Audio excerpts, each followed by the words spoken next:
বর্তমানে পশ্চিমবঙ্গের এসএসসি অর্থাৎ স্কুল সার্ভিস কমিশনের চাকরি প্রার্থীদের মধ্যে একটা বিষয় নিয়ে কিন্তু শোরগোল পড়ে গেছে। সেটা কি? সেটা হচ্ছে দেখো, সদ্য কর্মসংস্থান বলে যে পত্রিকা প্রকাশিত হয়েছে সেখানে কিন্তু দেখা যাচ্ছে প্রথম পেজেই উল্লেখ আছে 40,000 শূন্যপদ নিয়ে খুব তাড়াতাড়ি বিজ্ঞপ্তি আসতে চলেছে এবং পরীক্ষা এই বছরই হয়ে যাবে। যাই হোক, এই বিষয়টা নিয়ে আমি না হয় পরে আলোচনা করব। তবে সবার আগে যে বিষয়টা তোমাদের সামনে বলবো সেটা হচ্ছে একটা ভালো খবর কিন্তু সামনে আসছে। কারণ তোমরা জানো প্রায় এক যুগ হয়ে গেল একটা আপার প্রাইমারি পরীক্ষা হয়েছিল এবং তার 10 থেকে 11 বছর পর নিয়োগটা সম্পন্ন হলো। তার মাঝে কিন্তু কোনো রকম আপার প্রাইমারি পরীক্ষা নেওয়া হয়নি। ইতিমধ্যেই প্রাইমারি টেট কিন্তু কয়েকবার হয়েছে, নিয়োগও হয়ে গেছে। এই বিষয়টা নিয়ে কিন্তু কলকাতা হাইকোর্টের সিঙ্গেল বেঞ্চে কেস হয়েছিল। মাননীয় বিচারপতি সৌগত ভট্টাচার্য মহাশয় রাজ্যের কাছে বা কমিশনের কাছে কিন্তু জানতে চেয়েছিল যে কবে এই আপার প্রাইমারি পরীক্ষা আবার নেওয়া হবে এবং কেন নেওয়া হচ্ছে না। যাই হোক, কমিশন কিন্তু বিচারপতির কাছে কথা দিয়েছে যে 2026 সালের মার্চের মধ্যে কিন্তু এই আপার প্রাইমারি পরীক্ষা আবার নেওয়া হবে। এটা কিন্তু একটা ভালো দিক। বিচারপতি কিন্তু ঘুরিয়ে জিজ্ঞেস করেছিলেন যে 2025 সালে নয় কেন। তখন বিচারপতির কাছে জবাবদিহি করা হলো যে 2025 সালে 26,000 যে চাকরি প্রার্থীর চাকরি বাতিল হয়ে গেছে তাদের নতুন করে পরীক্ষা নেওয়া হবে এবং নিয়োগ প্রক্রিয়া সম্পন্ন করতে হবে, তাই 2025 সালে এটা সম্ভব না। সেই জন্য 2026 সালের মার্চের মধ্যে কিন্তু এই পরীক্ষা অর্থাৎ আপার প্রাইমারির পরীক্ষা নেওয়া হবে। এটা কিন্তু খুব সহজভাবে যে হলো তা কিন্তু নয়। কিছু চাকরি প্রার্থী কেস করে এটা আদায় করে নিল বলা যায়। সুতরাং তাদেরকে অনেক অভিনন্দন যারা এই কেসের সঙ্গে যুক্ত ছিল। তারা কিন্তু হাজার হাজার বা লক্ষ লক্ষ চাকরি প্রার্থীর মুখে হাসি ফুটিয়েছে, এটুকু বলাই যায়। অন্তত একটা পরীক্ষা তো হোক, নিয়োগ না হয় পরেই হবে। কারণ বিগত 10 থেকে 12 বছর কোনো পরীক্ষাই নেই, যা হয়েছে সেটা নিয়ে কিন্তু বিতর্ক কম নয়। এবার অনেকে জিজ্ঞেস করছে কারা এই আপার প্রাইমারি পরীক্ষা দিতে পারবে, সিলেবাস কি রয়েছে, পড়াশোনা কিরকম ভাবে করতে হবে, বা ইন্টারভিউ কি প্রক্রিয়া রয়েছে, পরীক্ষায় বা কি সিস্টেম হবে। দেখো, আমি নিজে কিন্তু এই পরীক্ষা দিয়েছিলাম, সুতরাং আমি বিষয়টা জানি। 2 থেকে 3 বার কিন্তু ইন্টারভিউ হয়ে গেছে এটাতে, কারণ এটা নিয়ে কম জলঘোলা হয়নি। প্রথম যে ফাইনাল প্যানেল হয়েছিল সেটা বাতিল হয়ে যাওয়ার পর আবার নতুন করে ইন্টারভিউ নিয়ে এই ফাইনাল প্যানেল হয়েছে।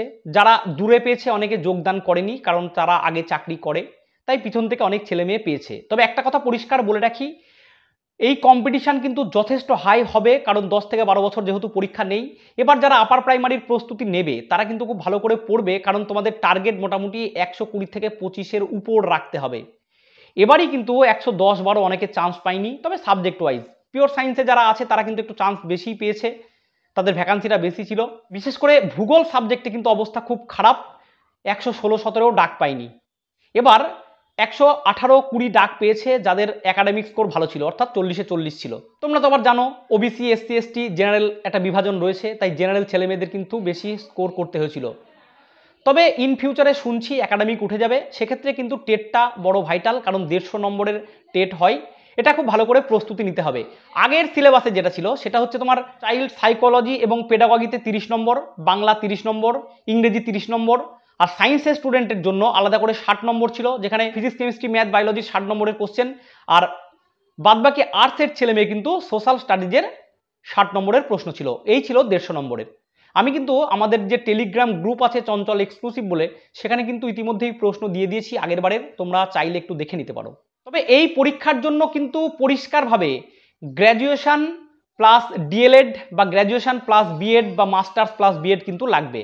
এবার গ্র্যাজুয়েশনে 50% কি পাস অনার্স মিলিয়ে দেখা হবে না শুধু অনার্স দেখা হবে, সেটা কিন্তু কিছুদিনের মধ্যেই যখন নোটিফিকেশন আসবে তখন তোমরা জানতে পারবে।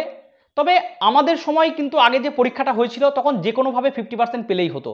আর যারা ডিএলএড করে রেখেছো তাদের কিন্তু গ্র্যাজুয়েশন লাগবে এই আপার প্রাইমারি টেটে বসার জন্য। তবে এই ক্ষেত্রে বলে রাখি, আপার প্রাইমারিতে চাকরি পেলে 9-10-এর যে শিক্ষক যে স্যালারি পান, সেম একই স্যালারিতে কিন্তু তোমরা চাকরিতে যোগদান করতে পারবে। আগে কিন্তু সিস্টেমটা একটু অন্যরকম ছিল, এবার শুনছি কিছু পাল্টে যেতে পারে। আগে সাবজেক্টের কোনো পরীক্ষা হয়নি, তুমি আপার প্রাইমারিতে যা পেয়েছো একাডেমিক, আপার প্রাইমারি আর ইন্টারভিউ এই দেখিয়ে কিন্তু ফাইনাল মেরিট লিস্ট হয়েছে। তবে ইন্টারভিউটা কিন্তু বেশ ভাইটাল, তোমাকে খুব ভালো করে নিজের সাবজেক্ট ভালো করে কিন্তু পড়াতে হবে, বোর্ড ওয়ার্ক করতে হবে, এই বিষয়গুলো যেন নলেজে থাকে। এবার আসছে একটা গুরুত্বপূর্ণ কথায়, সেটা হচ্ছে ক্লাস 8 পর্যন্ত যে সাবজেক্টগুলো রয়েছে সেই সাবজেক্টগুলো কিন্তু তোমাকে কোনো না কোনো একটা গ্র্যাজুয়েশন লেভেলে পড়া থাকতে হবে, তাহলে তুমি এই পরীক্ষায় বসতে পারবে। ধরো তোমার এডুকেশন অনার্স ছিল, পাশে ছিল ফিলোসফি, কোনো মতেই কিন্তু 8 পর্যন্ত এই সাবজেক্টগুলো হয়তো ছিল না, তাহলে তুমি এই পরীক্ষায় কিন্তু বসতে পারবে না। এবার তোমার এমন একটা সাবজেক্ট ছিল অনার্সে, সেটা হয়তো যেমন ধরো এডুকেশন, সেটা হয়তো তোমার এই 8 পর্যন্ত নেই, কিন্তু পাশে ছিল সংস্কৃত, তাহলে তুমি কিন্তু এই পরীক্ষায় বসতে পারবে। তুমি আর্টস দেখিয়ে বসতে পারবে, তোমাকে সোশ্যাল স্টাডিজটা ভালো করে পড়তে হবে ওই 60 নম্বরের জন্য। বাকি তোমরা যে প্রাইমারির প্রিপারেশন নিয়েছো ওখান থেকেই অনেকটা ম্যানেজ হয়ে যাবে।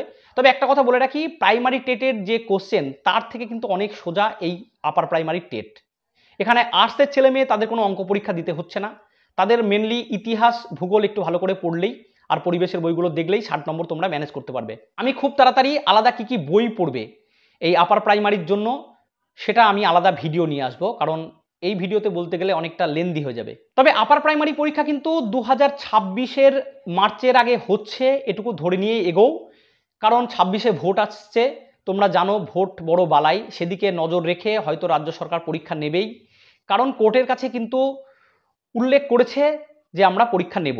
এক ভিডিওতে কিন্তু আমি সমস্ত কথা উল্লেখ করতে পারছি না, এরপর যাদের যা প্রশ্ন তোমরা কিন্তু অবশ্যই কমেন্ট সেকশনে এসে করো, তোমাদেরকে যতটুকু পারি জানানোর চেষ্টা করব। এর সাথে সাথে চঞ্চল এক্সক্লুসিভ বলে আমাদের যে টেলিগ্রাম গ্রুপ আছে ওখানে জয়েন হয়ে যাও, ওখানে কিন্তু অনেক কিছু তোমরা পেয়ে যাবে। আজ এটুকুই, টাটা, দেখা হচ্ছে খুব তাড়াতাড়ি পরের ভিডিওতে।